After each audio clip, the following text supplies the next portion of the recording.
Something else you could do to add interest is secondary animation. So you think about these forces. So he's at rest. As he moves down on the base, maybe these objects, his arms and his head and they may lag a little bit. So as it moves down, um, what if the midsection remained at rest and didn't follow exactly? So I'm going to hit an S keyframe for here. No, I'm going to delete that. I'm going to right click and delete that. So let's see, at the point it goes down, I want to set a keyframe for the midsection, and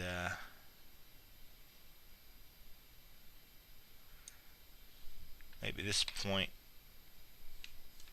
and auto keyframe still turned on. I'm going to separate him a little bit just see what that looks like. Alright, and I moved the child so it needs to go back on the ball. So keyframe where it's at, and then I went up a hair.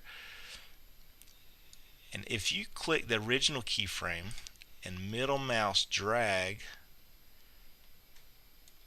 okay, notice it didn't move, and I want to right click to translate, and it's setting a keyframe that's exactly like this one.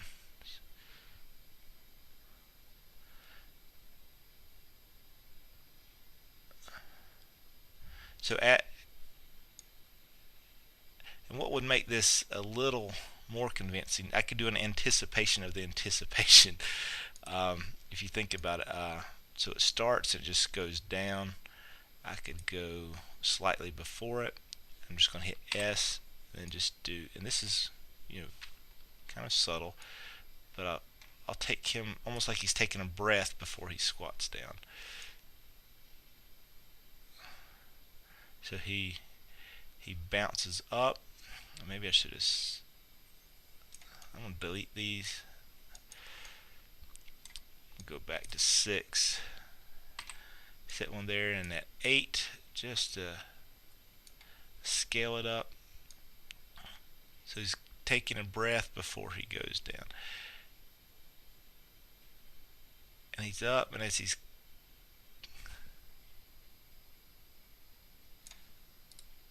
I don't like where I started this one. I'm just going to delete all these. I know this is getting confusing, but what I'm trying to show you is the anticipation. So he takes a breath and then he squats down. So when he takes that breath, at the top of that is probably frame 8. That's where I want to keyframe this. Set a keyframe, then go to 10, about 13, and I'm going to keyframe that Y again. The reason for that, I want to go ahead and set that it lands back on it, and then go in the middle and say I wanted this to just pop off momentarily.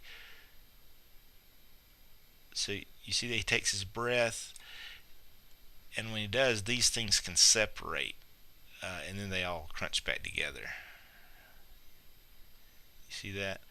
How it's coming off the ball. I could do the same with the head.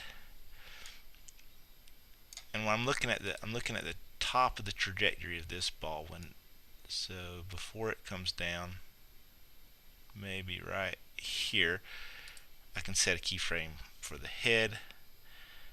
Just going to do an S, and then this ball connects at about frame 13, so I'll maybe at 15. Go ahead and set a keyframe on Y, and I'm using this because nothing's changed. It's just easier to go ahead and set the first and the last, and then go in the middle and select that. And you notice how So when it goes up, so he rises up and it kind of pops off that second ball, and the third, and the head pops off, and you could keep going. We could, you know, and do the same thing with the hat. Set a keyframe, go to 15, where we want the hat to land on it. Set key selected, and then somewhere in here, set a keyframe.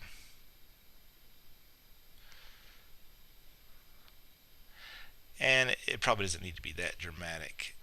Just something. And you could also, since we did a S here, all keyframes were selected, so we could go and we could make it a little more interesting.